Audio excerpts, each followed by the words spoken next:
Yun, good morning mga pango. So I just want to say congratulations sa mga magulang or parents that nauutal tuloy ako pagka Tagalog.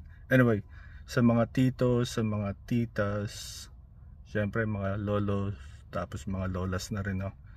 Or yung mga kuya and ate na nakapagpatapos ng kanilang mga pamilya-pamilya, yung mga pamangkin, syempre mga anak nyo. So just wanna say congratulations, no?